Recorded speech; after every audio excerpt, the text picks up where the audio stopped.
How's Mike this morning? Pretty good. Still chasing clients, which is fun, but Yep, I totally get it. I think so. With what was the 10x rule? We just went through that last time. Doing 10x the actions. I kind of took that to heart with clients and just realized that if I want to stay 100% booked, I need to talk to like 10 times as many clients as I normally do.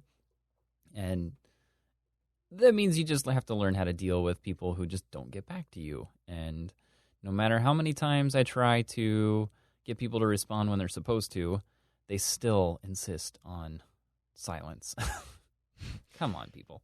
yeah, well, I don't normally do client work, so I'm literally making exceptions and doing favors for these people. So it's really frustrating when they're not going to play by the rules. Yeah. Don't do favors. Yeah, I know. I've learned that the hard way.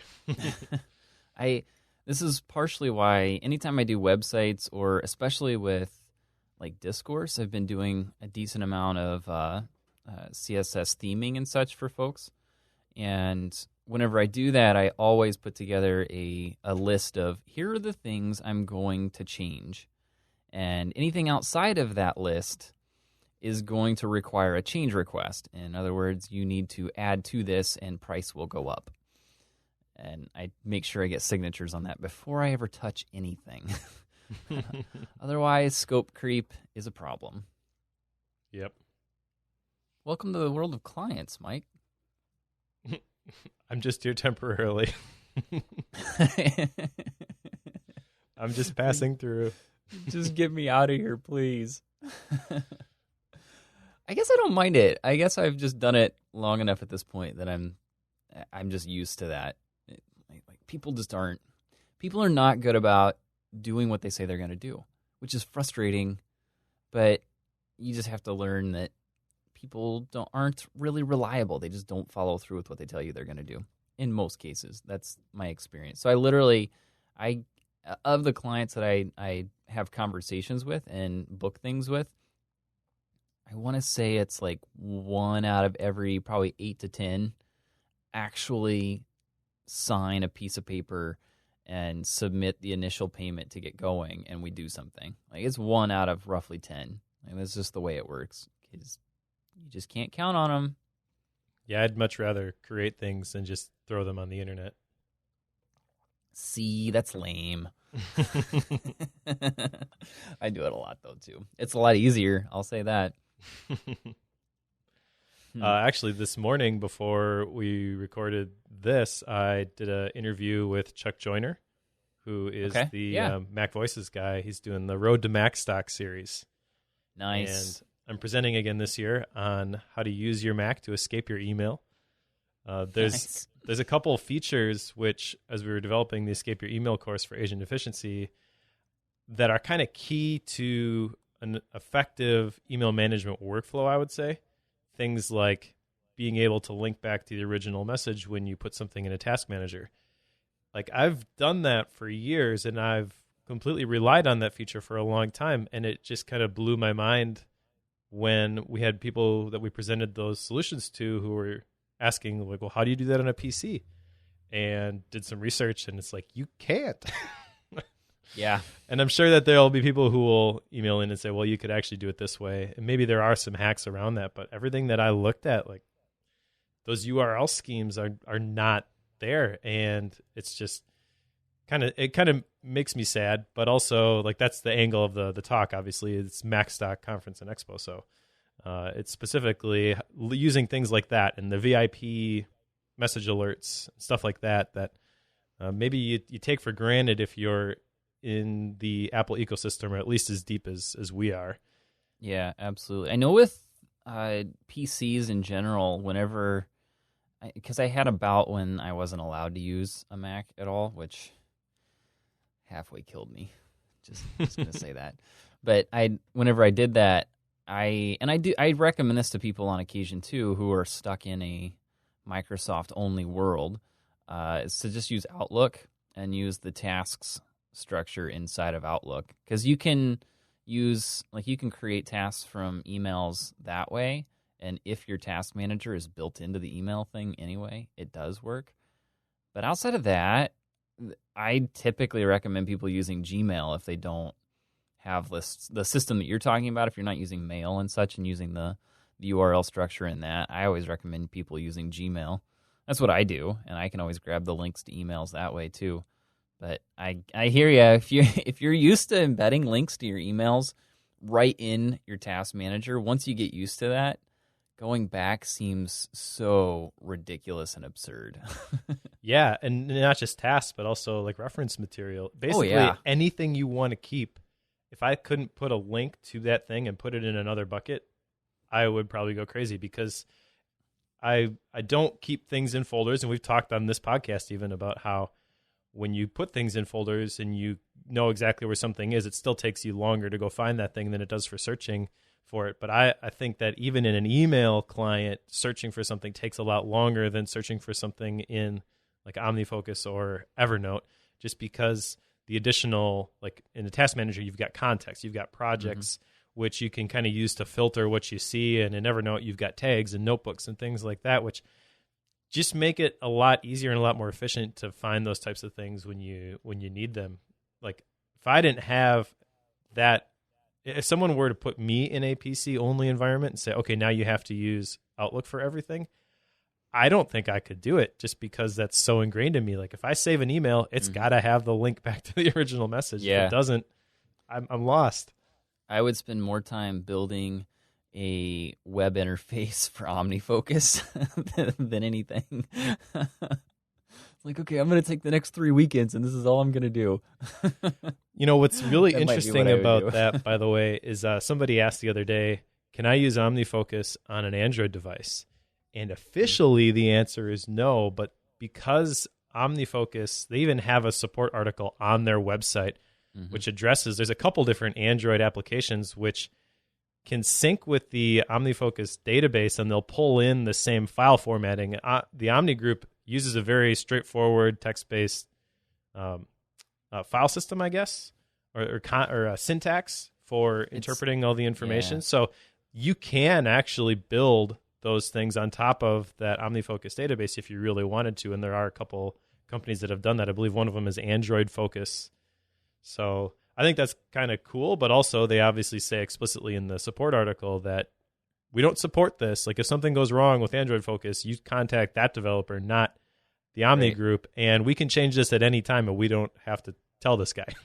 Right. Because I know I've dug through, it's a single file. Like there's one database file for OmniFocus, and it's an XML-based structure, which, if you're familiar with that world, is really not complicated. And that's why I've considered some form of web-based something that sits on top of it, because then you could use it from anywhere. But I know there are a couple guys that are already, they're well down that road at this point. And from what I've seen them working on, it looks like it's pretty good shape. So I don't know that I could recommend that you use that, because to your point, if the Omni group changes their database, which they've been doing a lot lately, I don't feel comfortable syncing my database to that, knowing it could easily get corrupted. Because if you sync with that and it notices that the database has changed and it alters it, it may render it unusable. And I'd rather not have that problem. So total tangent. You can feel free to edit this out, but what are your thoughts on to do, like the number 2 and the word do? I have heard from the grapevine and a couple folks who use it that there are some features, especially if you come from OmniFocus and go into to do, that it will drive you insane. Like I have heard some folks say that, especially if you use things like sequential and parallel projects heavily and defer dates. You use those 2 things heavily from OmniFocus, good luck being okay with a different system. Right. Well, To Do has come a long way. Honestly, I have a confession to make. I've been kicking the tires on To Do. Oh, Mike. Really? We're going to have this conversation? I'm not all in yet, but I'm actually recording this week with Matt Ryan from the Dojo, who started a thread and just titled it Everything To Do, and he made the transition from OmniFocus to Do. And there's a lot of features that To Do has, which are pretty nice. And they have added start dates or defer dates, I believe, now, and they've got a whole bunch of other things. Like you can automatically import emails from certain people. Like you basically define the criteria, and then those emails automatically get sent straight into To Do. And I don't think it probably has the direct link back to the original email message that way. It's just going to have the content of the email. So that's something I still have to figure out. But there's a lot of niceties in there. And one of the things that I really like about it, have you used the application Due, like DUE, the one that keeps bugging you whenever? Okay. So it has those types of notifications built into To Do. And that I think is pretty great, because I typically will get a notification. If I am not in a place to do something with it, I will instantly forget about it. And so being able to be nagged about things that really are due, I think that's a really important piece. In fact, I've been using Due alongside OmniFocus, but it'd be great to reconcile those two things. I've never really felt great about that. I'm like, I have two different task manager apps. This makes no sense. Yeah. I use Due alongside OmniFocus, but it's only for things like I have a cover for our barbecue grill out back, and I like to keep it covered at night. But if I use it and I can't put the cover back on it right away, typically what I do is as soon as I pull my wonderful, lovely steaks off of the grill, as soon as I do that, I'll create a reminder to put the cover back on before I go to bed. And Due's great at reminding me of that. But you should know that the Omni Group is adding that to OmniFocus, I think by mid-year. That's coming to OmniFocus. So hurry up, dang it. But see, here's the thing. This is one of these cases, because I get into this whole app war thing all the time. And the question I always have for people is, what does it get me that I can't currently do? And that thing that it can get me has to be pretty compelling to get me to go through the heartache of doing the transition. So what does To Do get me that I don't get in OmniFocus, other than it's new? Well, it gives you a bunch of additional features, which I kind of called out the ones that I thought were kind of cool. It also has, in my opinion, it's a lot more flexible. OmniFocus is great if you completely understand the GTD system. I think To Do is a lot more approachable for people who maybe aren't completely invested or don't follow GTD to the letter of the law. In fact, the To Do description in the App Store says GTD to XYZ and everything in between. And I know from a couple friends that have been using To Do for a while that that's their experience. You can also attach, in addition to the notes, and I know you can attach files to notes inside of OmniFocus as well, but you can actually attach specific types of reference material. So you could actually attach a sound file, or you could have a callback, and it'll link with your contacts application and things like that. So I don't know. I'm still just kind of playing around with it, but Matt Ryan is going to try and convince me that I should use it exclusively. Like I said, I'm not ready to make that jump yet. One thing that makes me really nervous about it is that it's a single developer, and it's fairly new. The Omni Group has been around for, I think it's something like almost 20 years now, back with Kinkless GTD. And so you know that that's a well-supported application, and it's not going to disappear. So I feel confident putting my entire life inside of OmniFocus. I'm not sure I feel confident putting my entire life inside of To Do, but enough about task managers. This actually leads into my first point of follow-up really well, though, because my first thing that I had for follow-up was to create a back burner context in OmniFocus, which I did. And listening back to the previous episode, I think you probably still think I'm a little bit crazy for doing this. I do think you're crazy for doing this. All right, so let me just explain how I'm using this. All right, good luck. All right, so you do your weekly review, and you look at all your available tasks. And some projects you review weekly, some projects you review longer than that. I mean, that's GTD canon right there. But you still are reviewing a lot of different things every week. All right, so on a daily basis, when I'm sitting down at night and I'm thinking through, what do I want to work on tomorrow? What are the things that I want to select? What's my most important task? That sort of thing. I don't want to go back and look at everything that is available. I want to look at a smaller subset of those things that I know I want to move this forward sometime in the near future. In the previous episode, I kind of called this like the on-deck perspective, right? So that's how I'm using this, and I've got 3 things in my back burner perspective right now.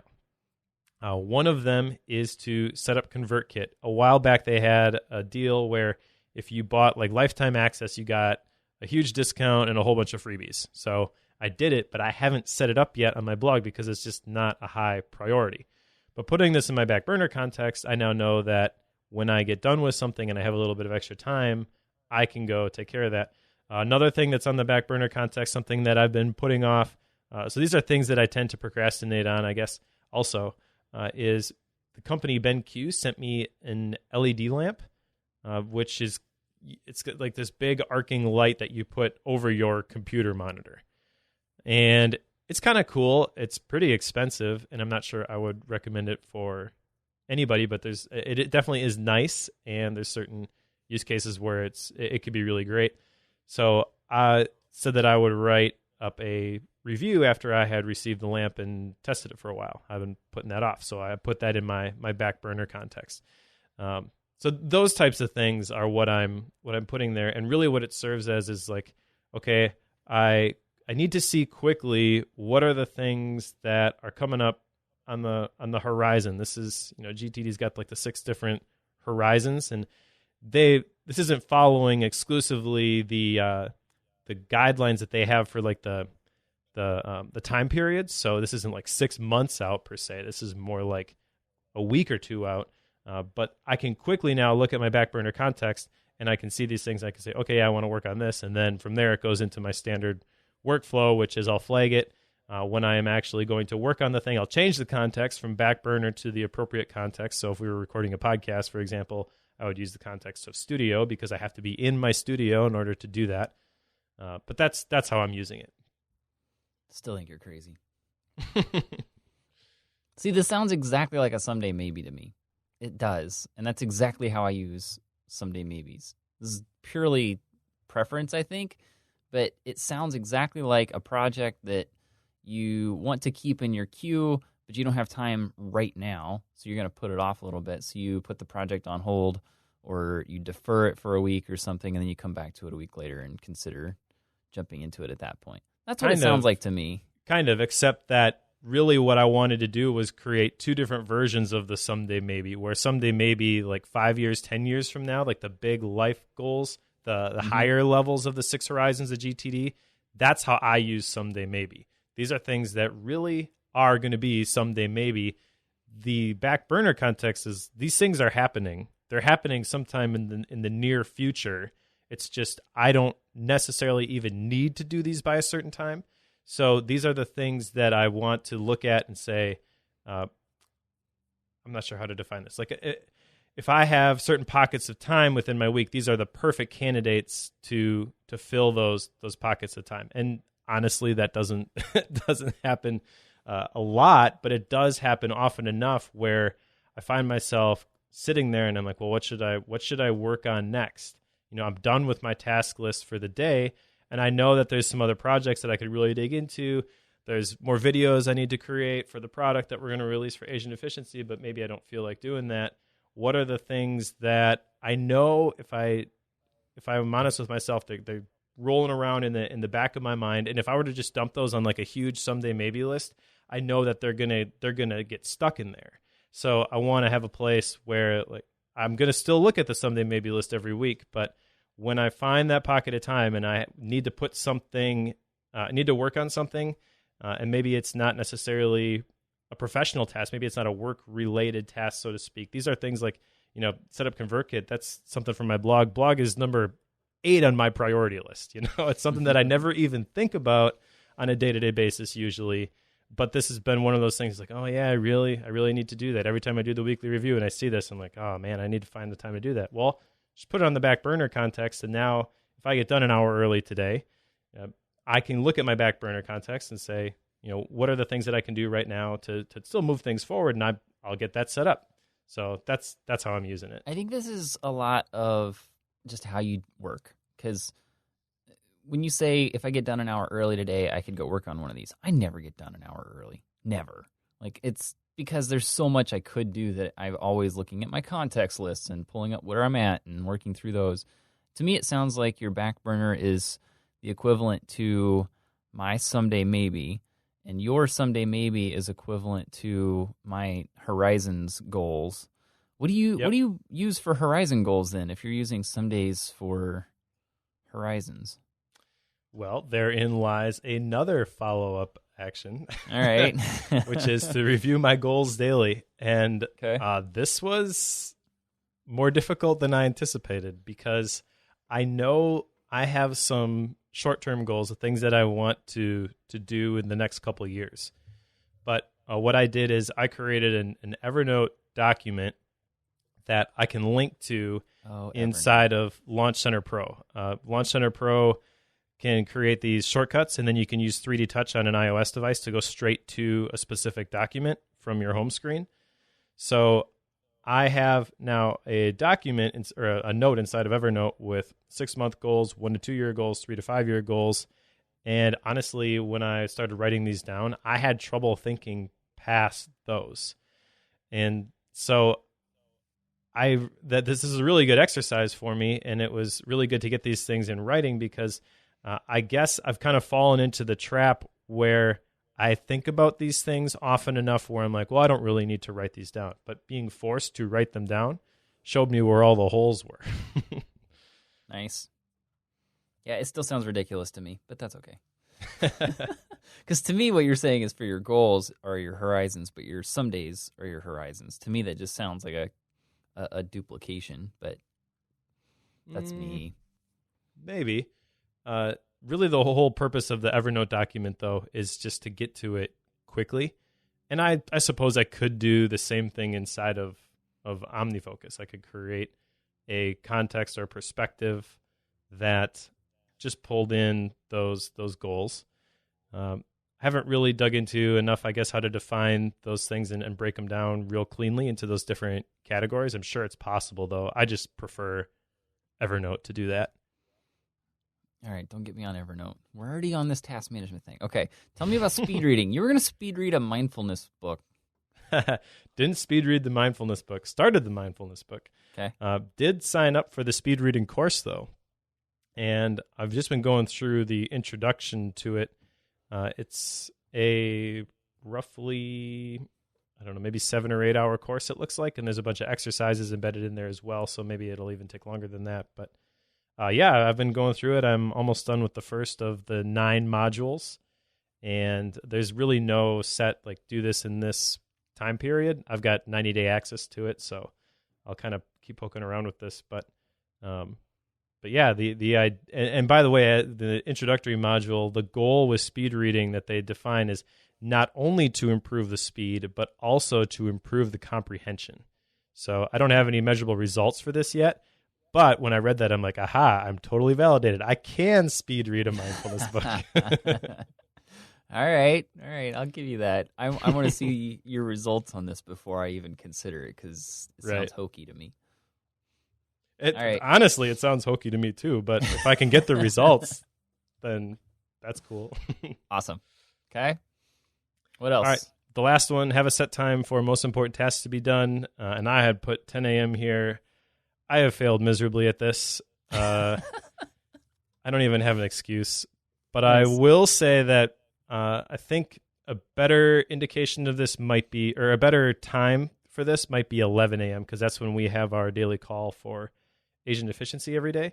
And that call is just 5-10 minutes. Everybody's got their list that they put inside of Confluence of what they're working on from a company perspective that day because Confluence will link with Jira, which is what we use for task management from a company perspective. So it makes more sense that I would make that my line because at that point every day I've got to stop what I'm doing and take a little bit of a break anyways for that call. So still trying to figure this out, but that's one adjustment I'm going to make. Cool beans. I guess that means I have to go now, huh? Yep. All right, so first one on my list here. I've just got a couple here. One is to get back on the horse, and I guess that's partially why I'm drilling you a little bit on this back burner context because I just went through my whole system and made sure that everything was defined correctly. So I just went through all this myself, Mike. Sorry. But yeah, I did go through everything I had in all of my some days and all of my contexts and all the projects. And I want to talk about this a little bit later on because of today's book. I have some more things that I want to continue tweaking with that. But good news is I'm getting back on the horse. OmniFocus is where I work day in and day out at the moment. So there we go. The other one is rethinking my marketing strategies. I'm in that process. I don't have an answer. I don't know that I'm going to have an answer that I can share. I don't know if that makes sense. But You can keep your marketing strategy secret if you want. maybe. It might be required. I'm not sure. It just kind of depends on what I do. But either way, I feel like it could be helpful to share it, but I don't really know what it is in a way to articulate it at the moment. Thus, I'm going to kick the can down the road and continue mulling over it. Here we go. All right, let's talk about this Apple script thing, day one. You're the only one that's donated towards it, Mike. Come on, people. So there's one donation for Mike's nagging day one script. I'll happily write it, but it's got to be worth my time. And Right. You're the only one that wants it at the moment. So there you go. I may have to donate again. Just to put the number 2 on it instead of 1. Yep.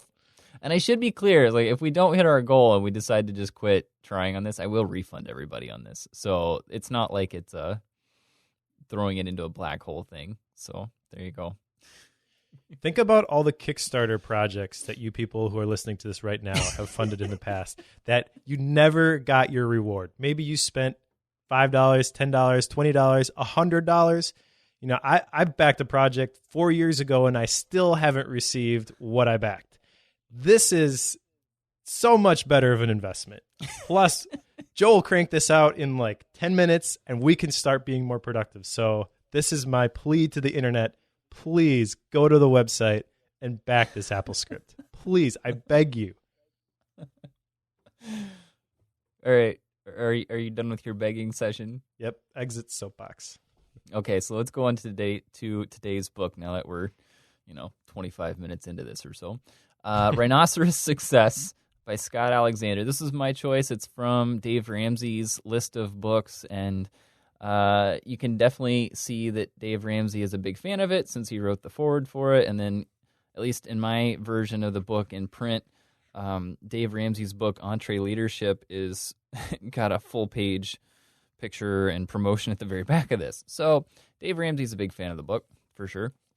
But this book comes from Dave Ramsey's lists of books that he asks his new hires to read within 90 days of joining the company. So I figure those must be good books, and I've learned since we've started doing this, Mike, that these are all fairly short books that are quick reads. I think I read this one in 2 sittings. I mean, it's a quick, 97 pages or something? It's pretty quick. Mm-hmm. Yeah, Rhinoceros Success. And the whole premise of the book is to be a rhinoceros. Great fun. I always wanted to be a rhinoceros. Not. I really enjoyed this metaphor. In fact, I have a small group of guys at our church that we have like a discipleship group, and that's kind of how our men's ministry is structured, is that we have these different discipleship groups, and we call them squads. And a lot of the squads have some sort of name that they've attached to it. So there's the Omega Squad, for example. And we have been nameless for quite a few months. And when I read this book, I was like, Rhino Squad. Nice. So I shared it with the guys, and they all really liked it. Basic premise behind it and why it fits, kind of going into the first talking point here, is that when successful people, or what makes people successful, is that they have this rhinoceros mindset where they charge every opportunity full speed instead of settling for the pasture like the cows. And then the other thing that I really liked here, and the point that I really makes this work with the squad, is that rhinoceroses also have 2-inch thick skin. So that means that they'll get knocked down, but it just ticks them off. It doesn't really hurt them, doesn't take them out. They get back up and they keep charging even harder. And so when you think about that from a, I guess, religious Christian context in terms of discipleship, like that's what we want to do. Stuff will happen. Things won't always go the way we plan.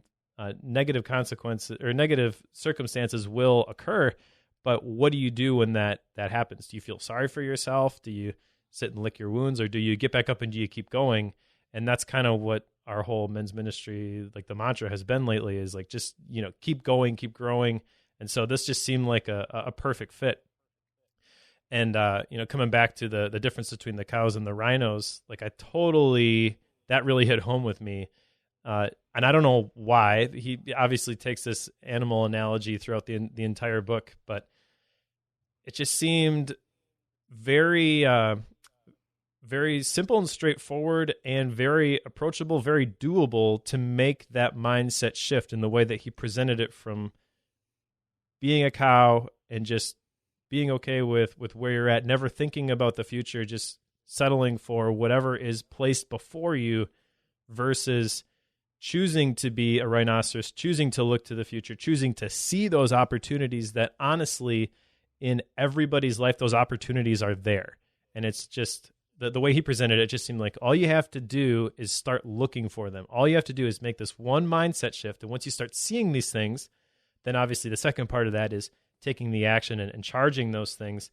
But really the first step of this is just making that choice that maybe there's more than the pasture. Maybe there's more than what I have or what I see or what I'm accustomed to, what I'm conditioned to right now.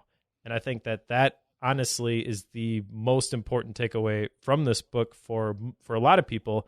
Now, we've read a lot of books along the same vein for bookworms, so this isn't necessarily a new idea to you and I. Like we've kind of heard this stuff right over and over and over again. But I think for the average person who's going to pick up this book, and I totally get why Dave Ramsey would want every single one of his new hires to read this, because if you're coming into a company or an organization and maybe you haven't read a book every 2 weeks like like we do, this is a very approachable, phenomenal place to start. Yeah, that's right. Yeah, I love the metaphor here of the rhino, just because I think about how big of an animal they are and how dangerous they can be. And I think of how, like, I've seen some videos where rhinos charge a truck and it just obliterates the truck. Like, really? You want me to be a rhino, this big lumbering animal? But you think about how powerful they are and how much they get accomplished and how little gets in their way. And if you use that as translation into how you do your work and how you do life, it can make a big difference. And I loved that difference. So I'm a farm kid, so looking at the cows, like, oh yeah, they're lazy for sure. Unless you get a fire under them somehow, which takes quite a bit, they're just going to mosey on the way they want. But don't have any rhinos on your farm?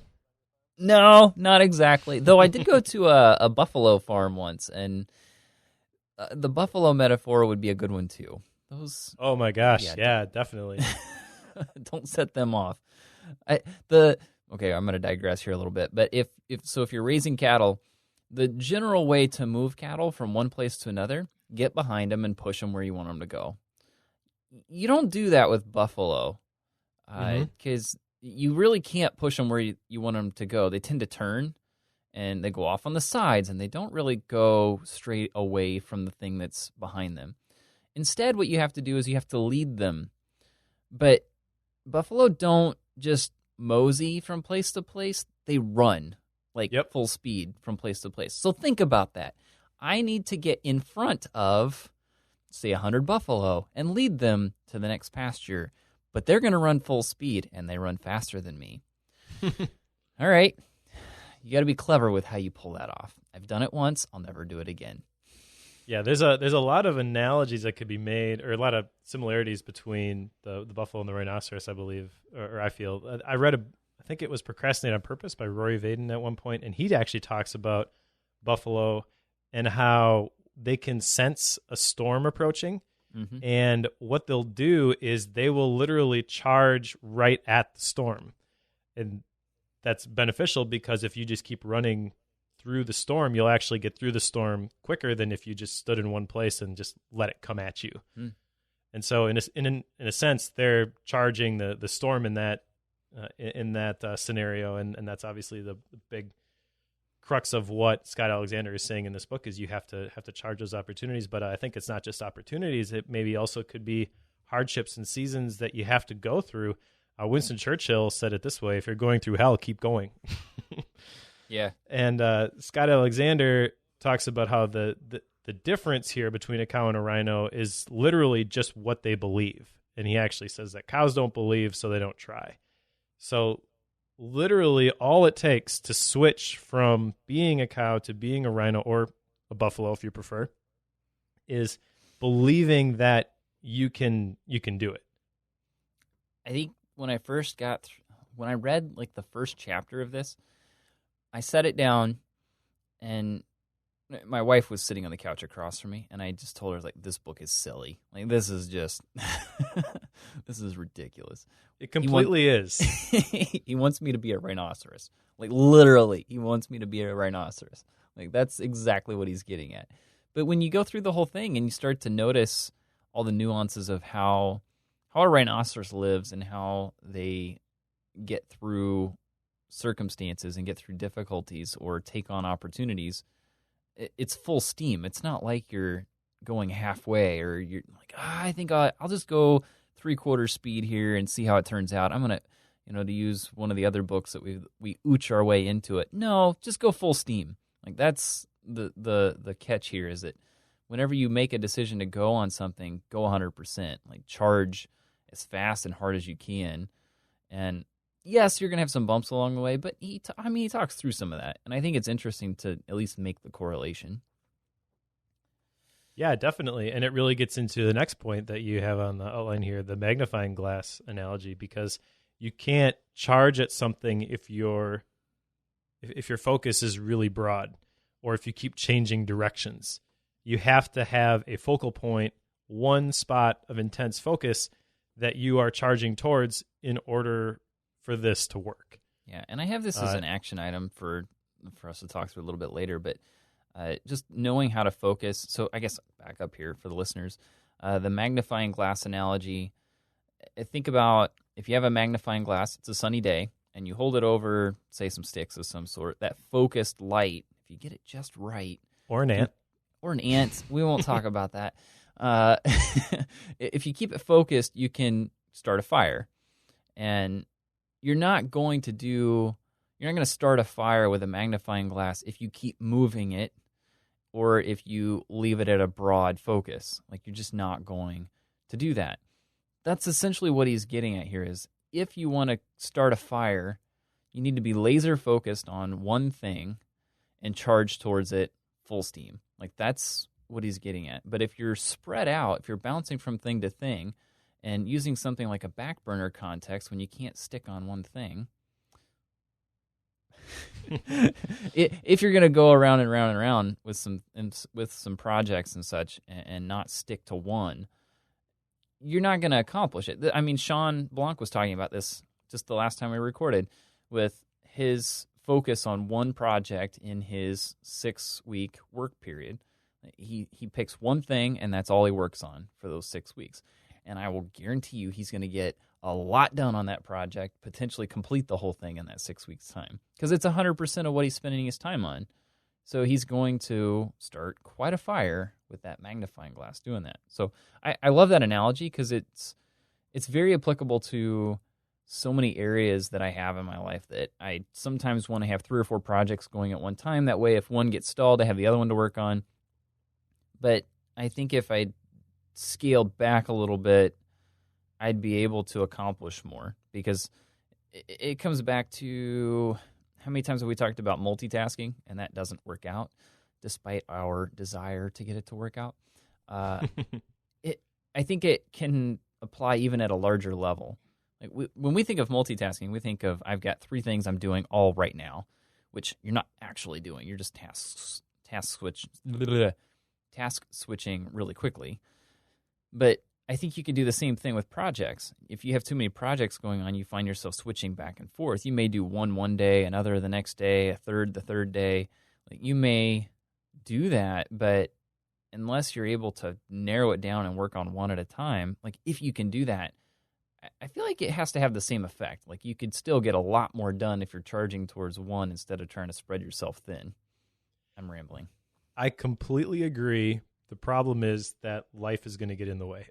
Yeah, that's so fair. For example, we did the 12-week year, and according to the 12-week year, framework, it's kind of this approach where you don't want to spread your attention and your focus so thin, but it still advise you to pick 2 or 3 different things that you want to get done in a 12-week period. So I think if you are able to do what Sean Blanc mentioned, where you just have the one project, that is the ideal scenario. I have not been in a scenario where that would work for me personally, but if that would work for you, definitely do that. The problem that I've experienced, even with the 12-week year planning, though, is that I can personally identify these are the 2 or 3 things that I want to get done in the next 12 weeks.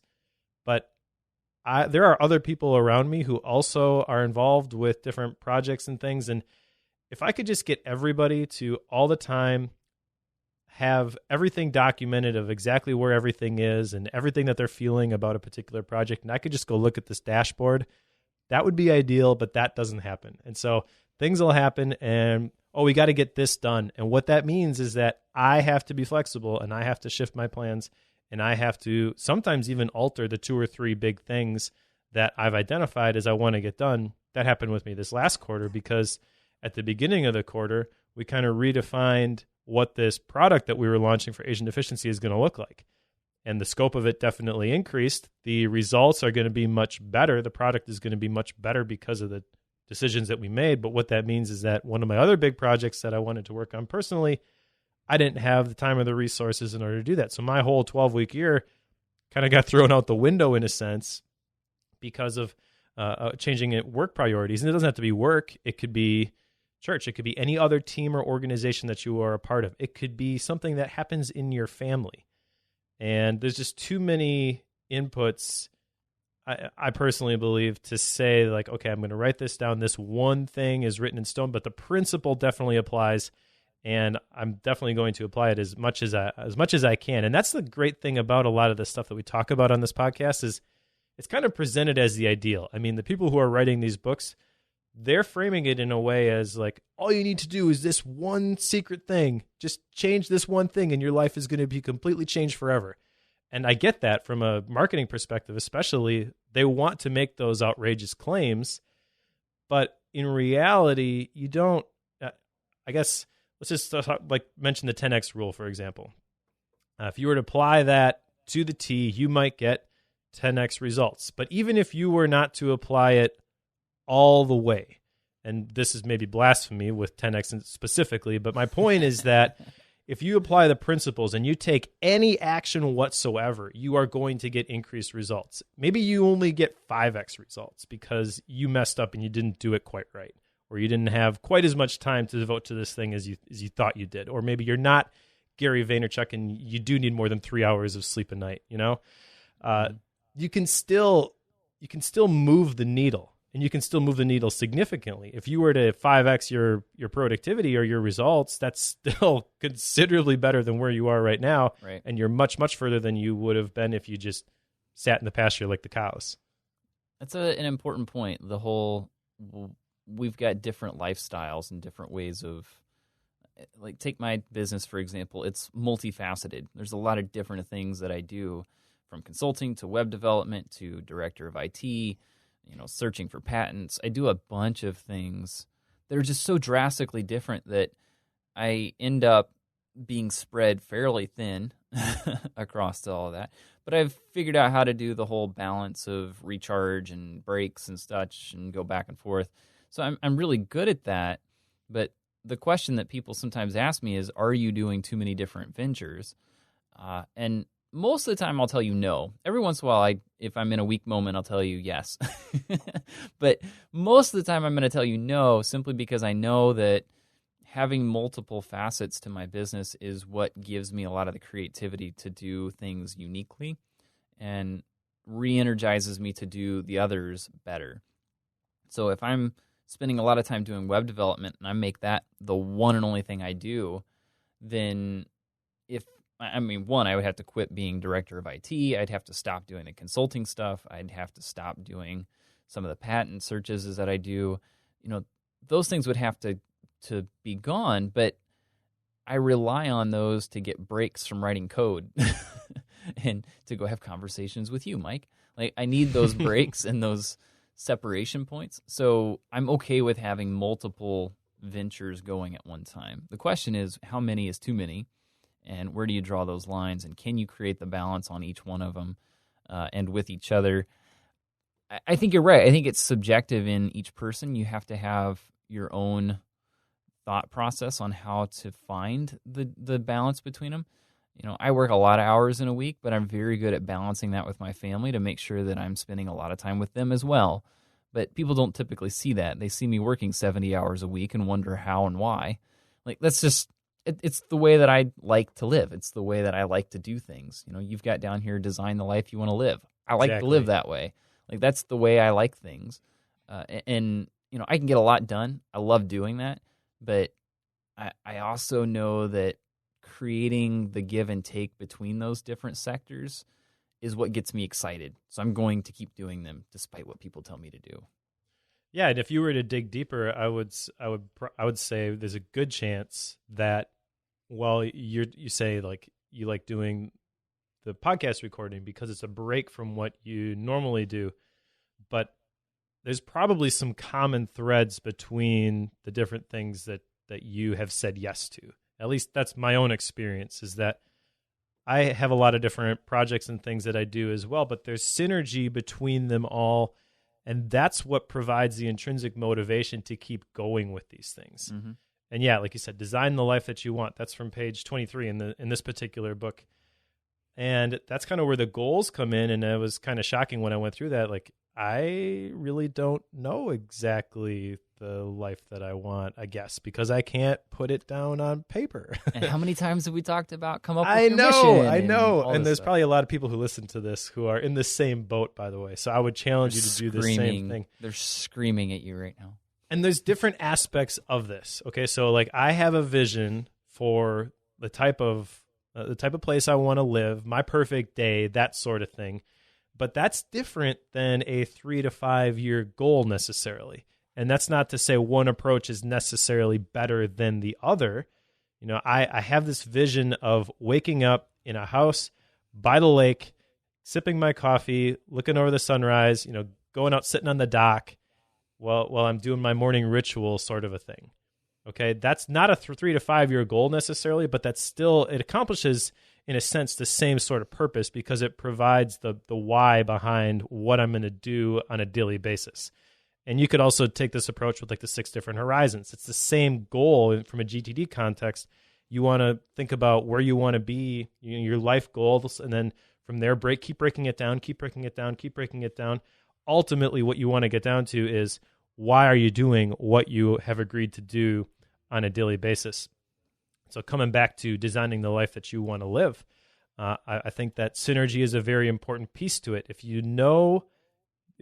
have your vision and you know your why, you know what really gets you going. So we've talked about core values before. Like that's one of the things that really gets me going is helping people make the most of what they've been given, whatever that looks like.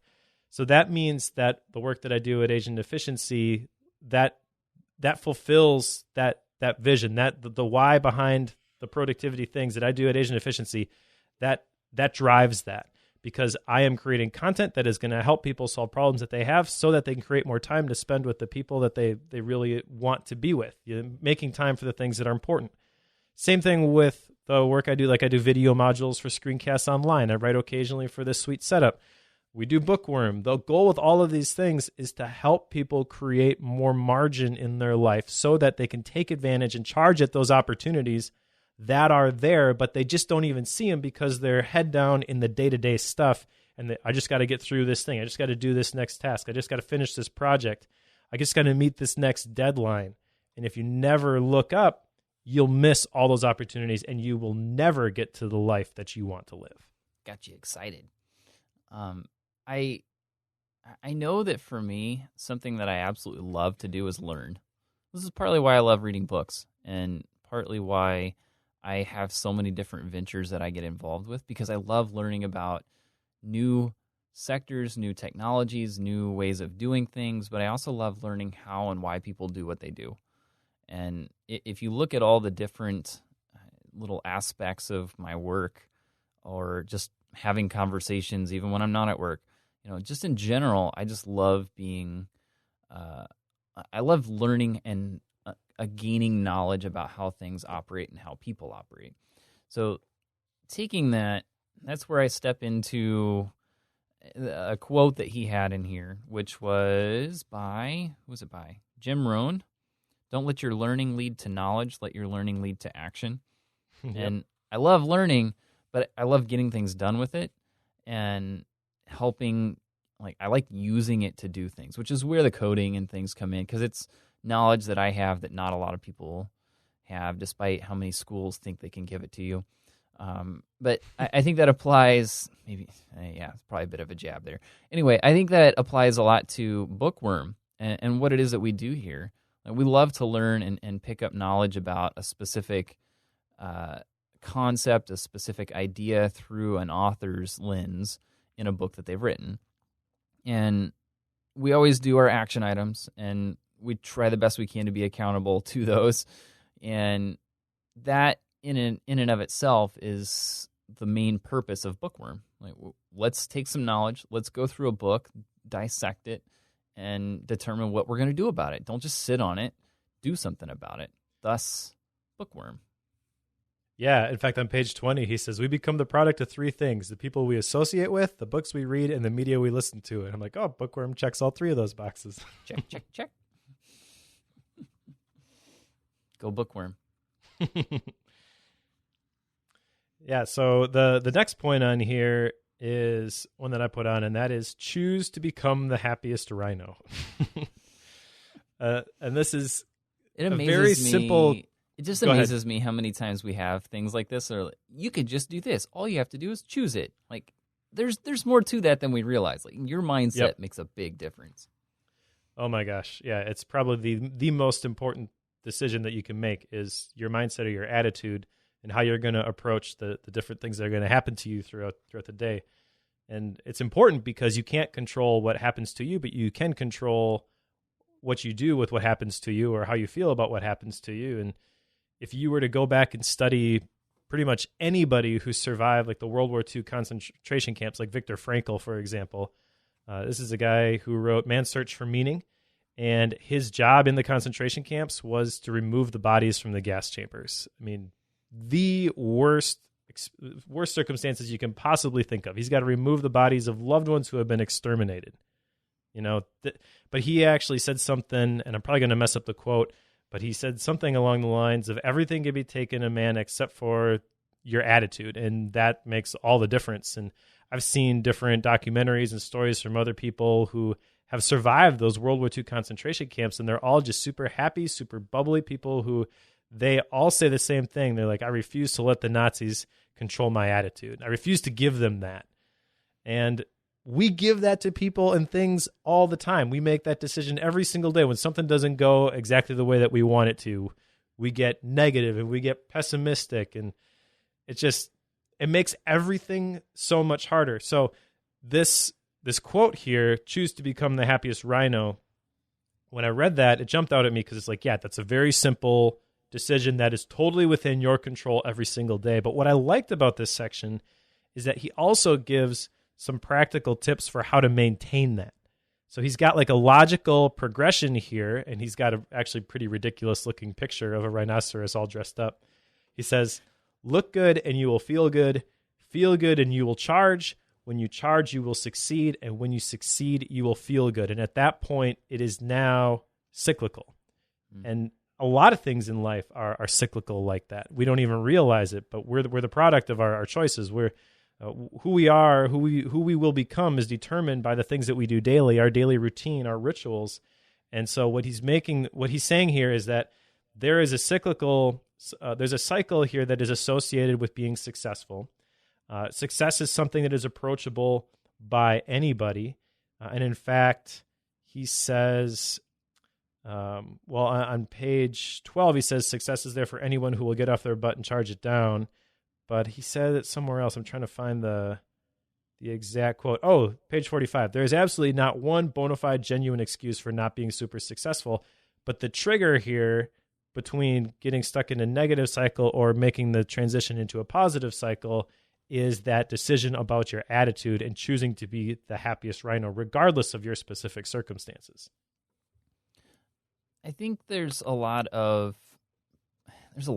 in there, but the part of this whole book that I really resonated with was get to work and take action, charge, go full steam ahead.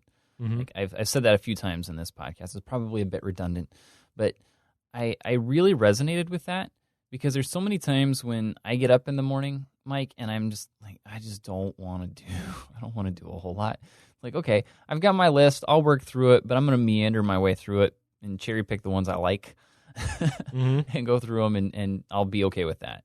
And what I've learned is that, especially from reading this book, is that doesn't necessarily get me where I want to be. I can get a lot done. I can accomplish a lot. I can look successful with that process, but I don't necessarily feel successful in that process. But at the same time, I also know that if I have that list put together and I crank my way through it and I do it as best and as fast as I can, like a rhino, I feel pretty darn good at the end of the day. And, if I do my journaling process at night, so whenever I'm journaling and those days when I've done that, I tend to write a lot more because I'm pretty excited. And I was like, all right, okay, now how do I manufacture this again tomorrow? Like, how do I? Yep. And I come back to, what was it, the second book we read, The Willpower Instinct? Like the whole process of self-discipline is huge here, because if you get up and you think about, I'm a rhino, I'm going to charge full steam today, I'm going to take off.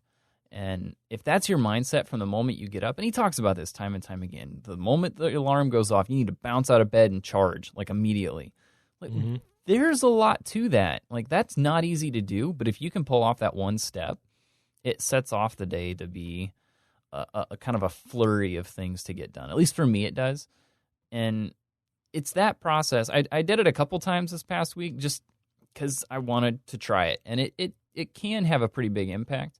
And this is what led me to some of this whole list thing, because I made some big changes to some of my rituals piece. I'll get to that when we get into action items here shortly. But going through and just being very specific with how I put a list together and trying not to put things on my what I use as a dashboard in OmniFocus, trying not to put anything on there that's not absolutely necessary and important.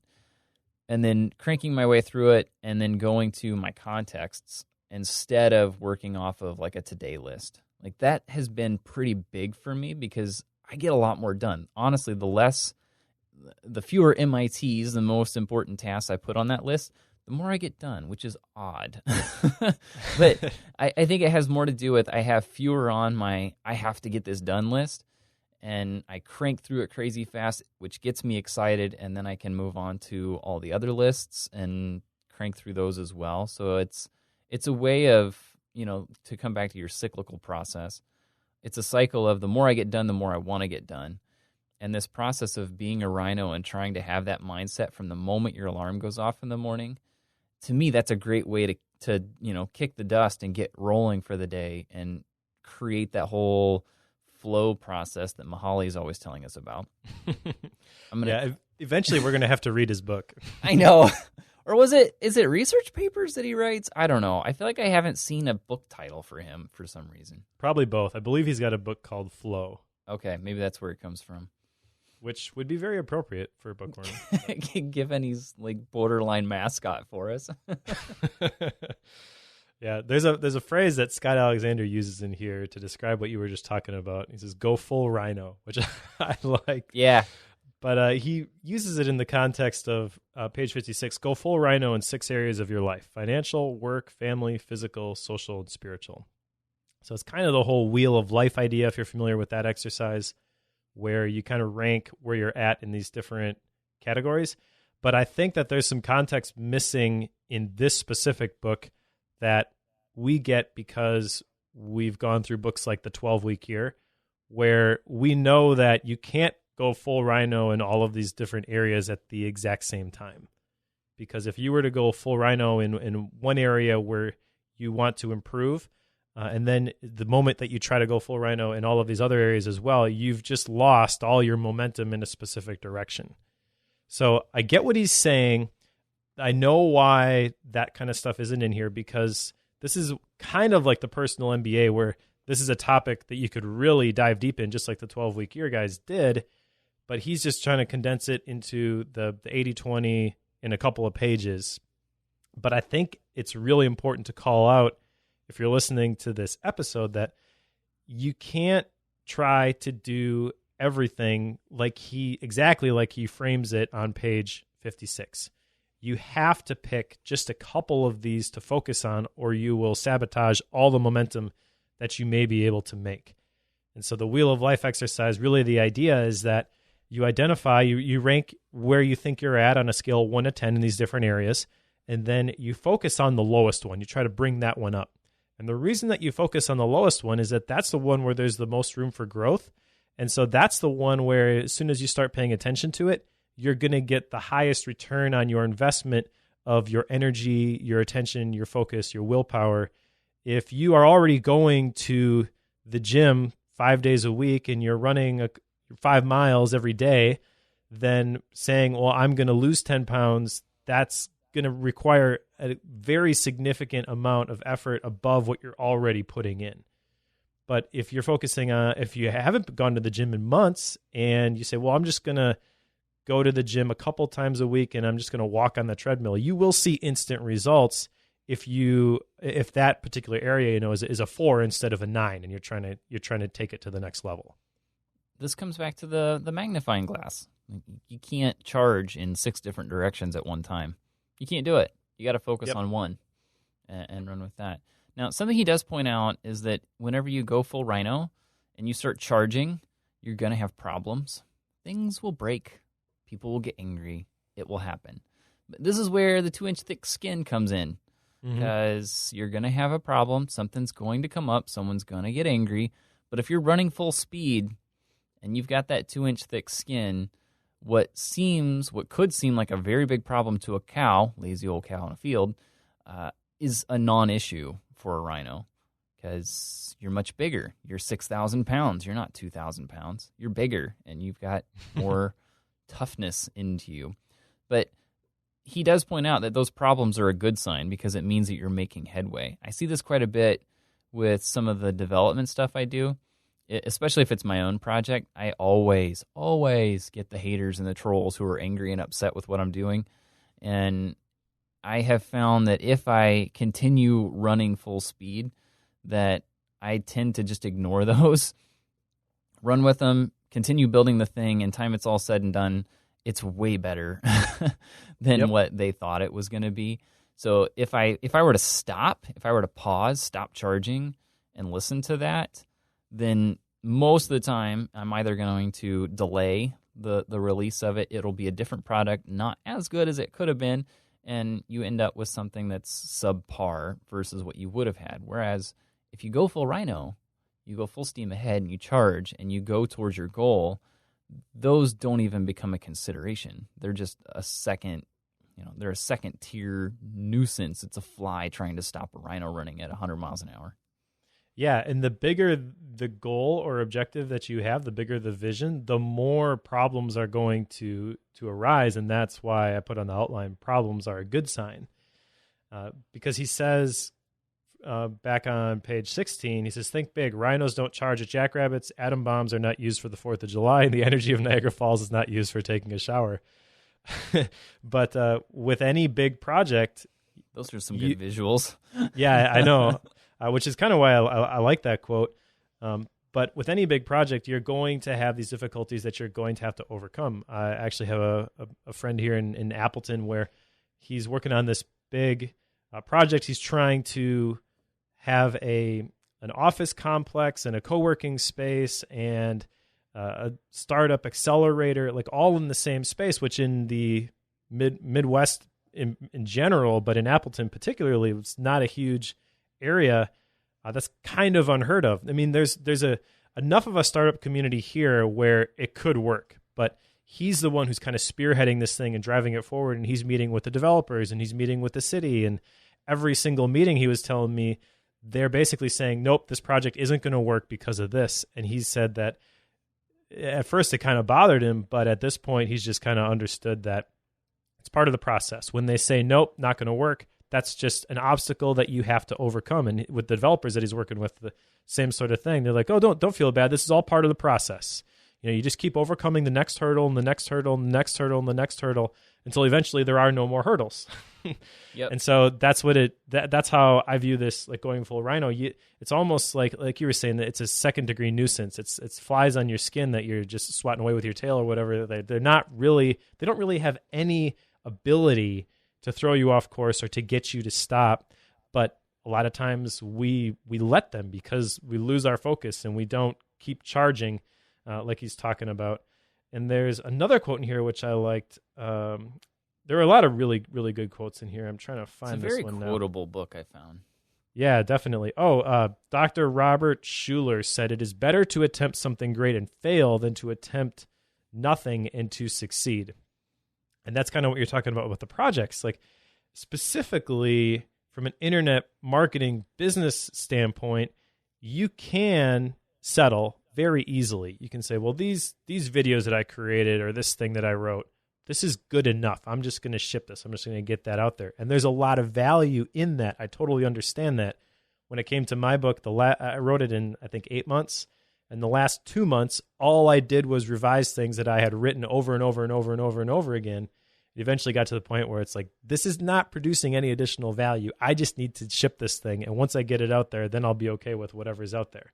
So it's not nitpicking all these additional little details, but it is thinking bigger. Like, I could write this thing or I could make this thing, and this would be maybe good enough.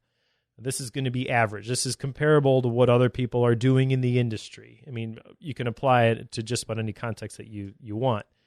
But if you were to approach it with the Rhinoceros mindset, what you would say is, how can I make this thing the absolute best thing that I can produce? How can I put something out there that I am really, really proud of?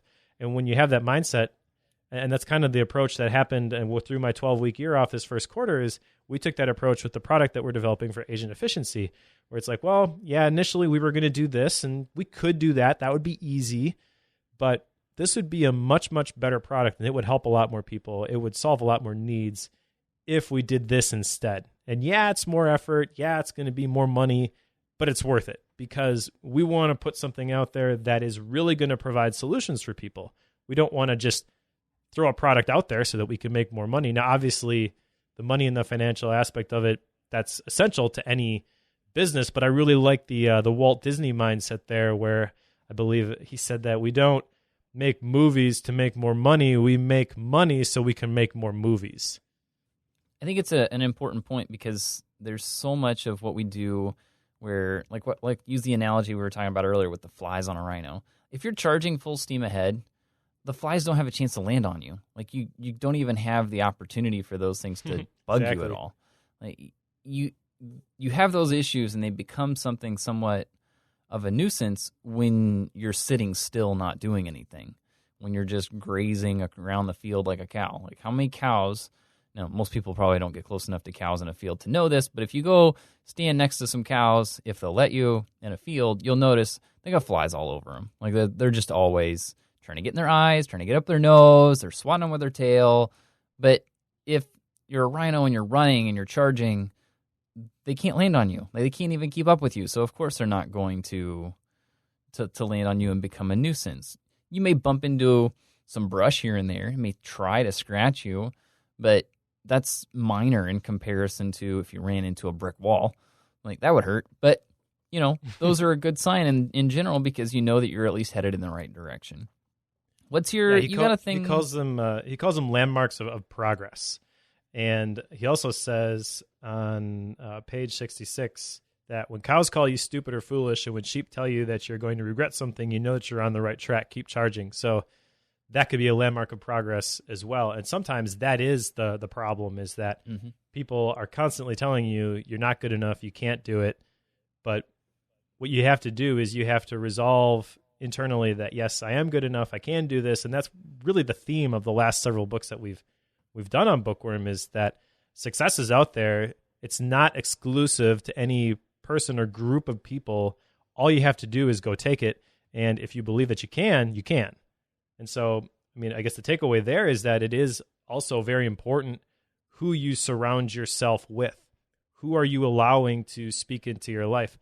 And this kind of comes back to the whole podcast idea, because I've found that the podcast medium, I really, really enjoy. I tend to be listening to podcasts when I am traveling in the car. I'll listen to it on my Bluetooth, or I'll be listening to it when I'm doing chores. I can't listen to podcasts when I'm working, but if I'm going to the gym or anything like that, I'm usually listening to podcasts, and I'm selective about the podcasts that I listen to. There are some podcasters that I really enjoy listening to them. They're very entertaining, but they are also very negative and cynical, and I've had to cut those out because I found that if I listened to a lot of that stuff, I would become very negative and cynical. And it's interesting to me that something as simple as even being selective about which podcasts that you listen to can totally change your mindset. And so hopefully, as you're listening to Bookworm, that this is helping change your mindset for the positive. And that kind of gets into the last point here, which I think is what you're going to ask about. The worst possible condition in life is to be cool. Right. The point he makes here is to get hot and to show some emotion. Be passionate about something. And going back to several of the other books that we've read, a passion crisis is really a vision crisis. If you're not passionate about something, it's because there's a disconnect with the vision that you at least believe that you have. And again, going back to what we were talking about at the beginning, write it down, as I learned. You need to write it down, because that vision provides all the motivation that you need to accomplish any goal. But if you've never written it down, then that passion isn't going to be there. And that passion is really the key. That passion creates the momentum, which is what makes charging successful. You can't just walk up to a brick wall, even as a 2,000-pound rhinoceros, and expect it to break or fall over. But if you're charging it at full speed, you can bust through that thing. And there's a lot of situations like that, speaking from my own life and personal experience, where it just feels like there's this lid, there's this barrier, and there'll be lots of opportunities, because problems are going to arise, for you to justify and excuse quitting or giving up or completely changing your direction. But if you know that this thing is moving you towards your desired outcome, this thing is actually going to help you accomplish your vision, that's when you just resolve that, no, I'm going to charge this thing full speed. Something's got to give, and it's not going to be me. Yep. And I guess that's one of my takeaways, not a specific takeaway, but just one of the mindset shifts that I want to make is apply that passion to everything that I do. Whatever I have agreed to do it with everything that I have. Don't tiptoe around the edges, and don't just go through the motions, but if I'm going to do something, let's make it awesome.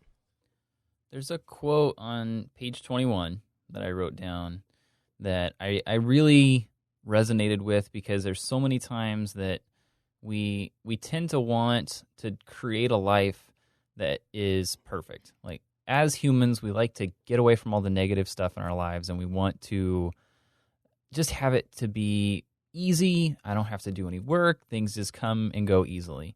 But page 21, just as weeds grow in the most beautiful gardens, life will always have negatives to contend with.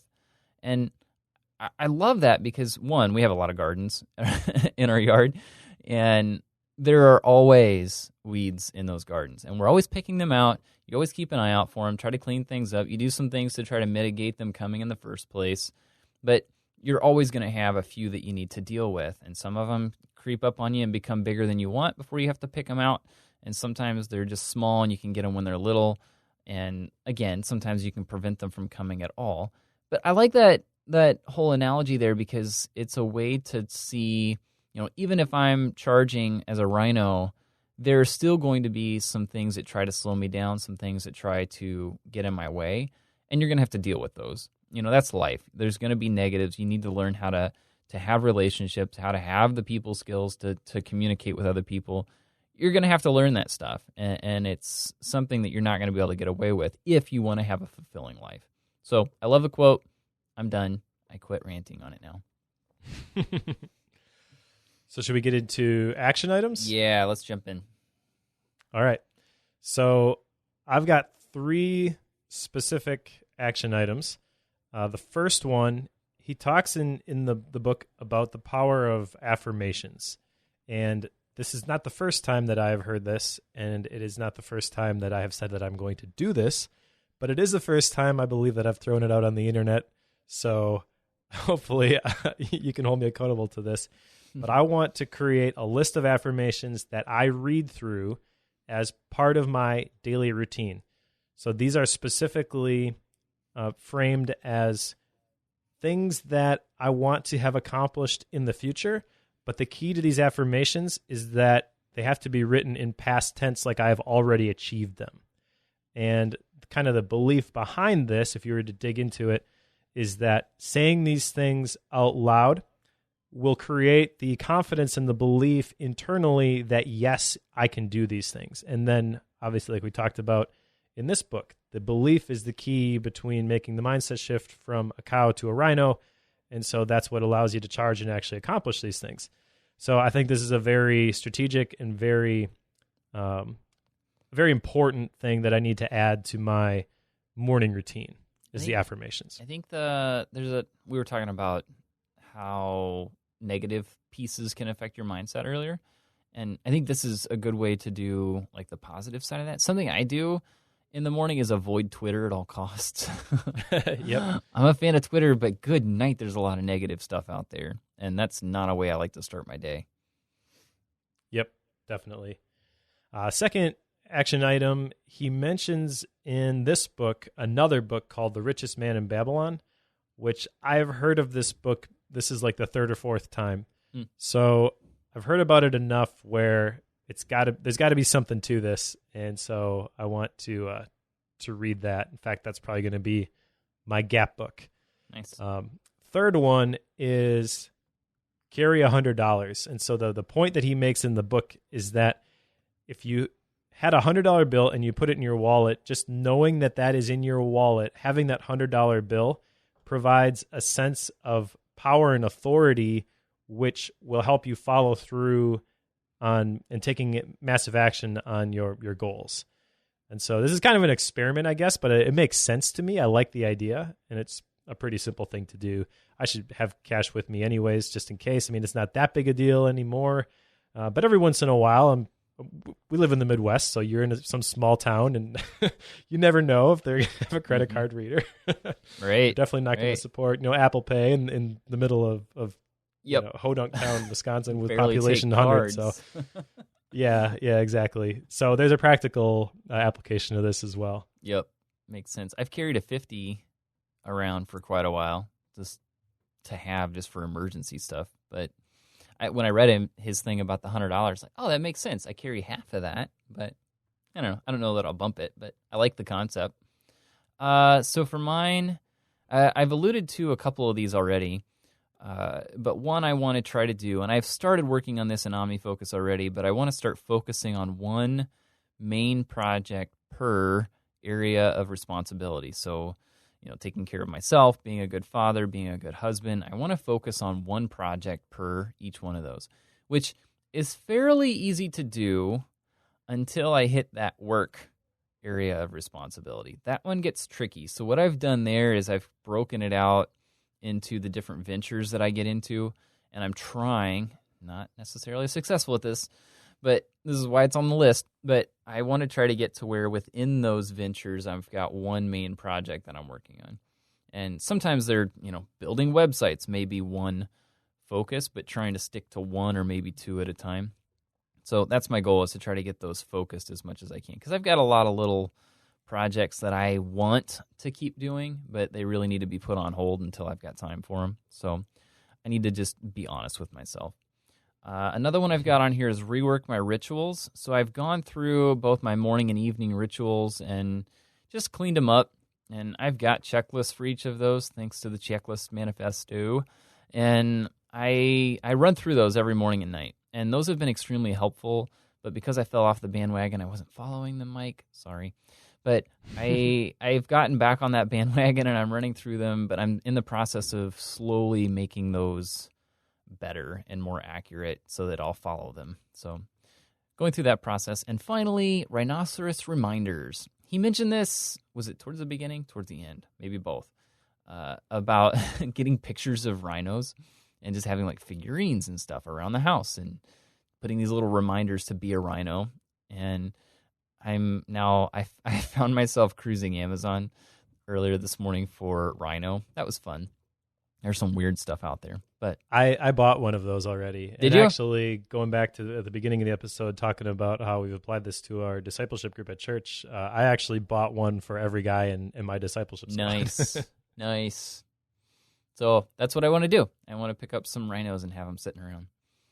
Don't know what that means quite yet, but that's what I'm going to do.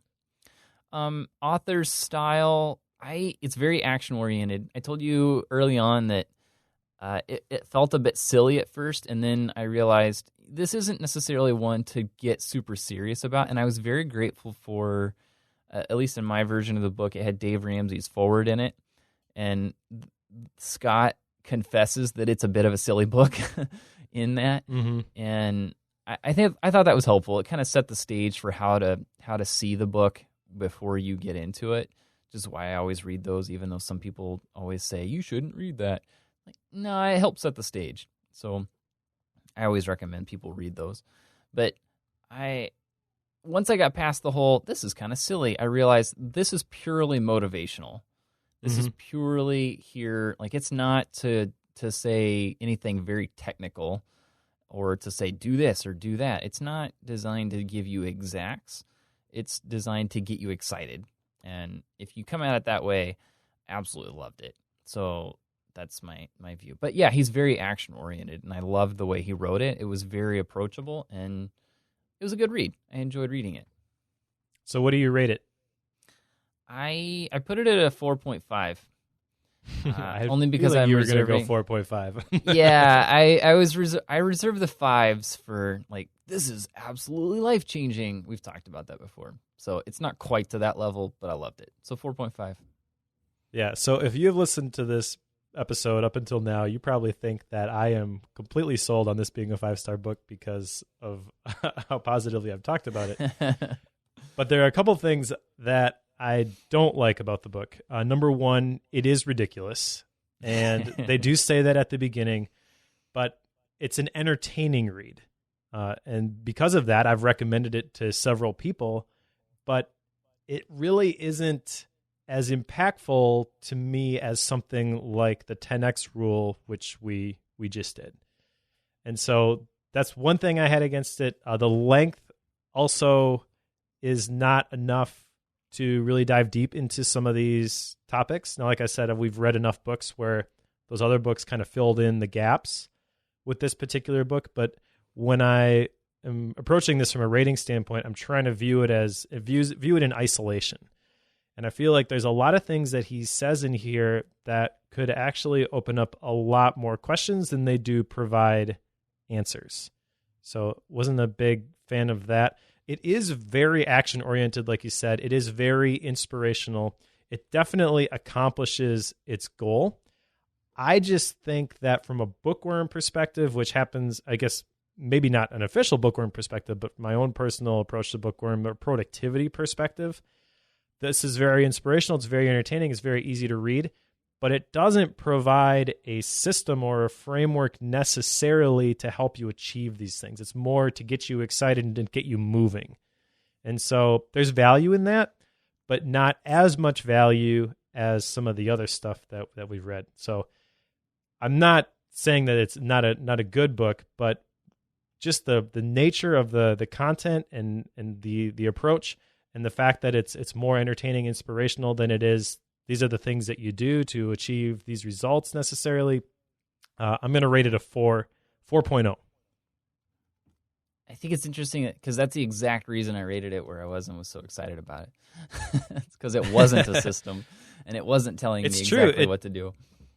It totally depends on your perspective. And I've given it to my wife. She read it. She really liked it. But I guess when I finish a book, and I think back to myself, like, what did I get out of this? What are the things that I am going to apply here, and what is the impact that it's going to make? When I got done with the 10X rule, I really felt that the stuff that was in there, that really could be transformational. And obviously time will tell. But this one, I felt like, yeah, I've got some more motivation, but I feel like it's really just kind of scratching the surface, which, again, depending on your approach, that could be a positive or a negative thing. Yep. I guess I kind of viewed it as a little bit of a negative thing. Yeah, and I think that's why I liked it, because we've had enough of the systems and enough of the do this exact thing. To me, it was kind of a breath of fresh air to say, let's get excited about this stuff that we've been learning. So I think if you're following your train of thought and you want to see it in isolation, yeah, you could see that. I could get behind that, but I'm not seeing it in isolation, so that's why I liked it. Gotcha. So you're assuming that every Bookworm listener is a podcast completionist. I hope so. I expect I hope every so listener to listen to absolutely every single one of these. That's my expectation. It's a pretty low bar to hit. Should we talk about upcoming books? Yeah, what's next? All right, so the next book that we're going to be covering is Step by Chris Capehart. And this is a guy that I met at a conference. And the book is really... it's an interesting approach. It's very straightforward. It's designed to help you, encourage you, and also give you a framework to actually complete the projects or the vision that you have, the things that you think, well, that's kind of impossible. And what's really interesting about this is that it's not something that he's trying to use to like build a business necessarily. He actually says at the very beginning of the book, once you've read this, give this to somebody else. But this is a guy that I've met personally, and I'm hoping he's agreed to come on the podcast and talk about the process for writing this book, but we're still trying to nail down a date. So hopefully he's able to join us when we record that one and provide some additional insight and context to kind of the whole book writing process. Yeah, that'll be fun. I think if we can get him on. Come on, Chris. I think that'd be a fun conversation to have the author of the book we're going through with us. So that'll be a fun one. Following step is Grit by Angela Duckworth, and I'm trying to recall where I ran across this one. I tried to look at it before we started, and I can't place where I got the recommendation for it. I think it was from another book that we went through, but I can't place it. But it made the list, and it was fairly high on the list, for me anyway, and that's why it's there. I got nothing other than that. What do you got for Gap books here?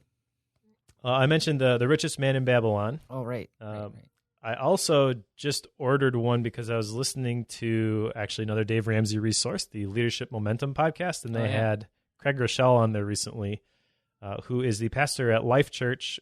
Life Church is the church that created the Bible app. So if you've downloaded a Bible on your iOS or Android device, you probably downloaded that app. It's been downloaded, he said, 250 million times.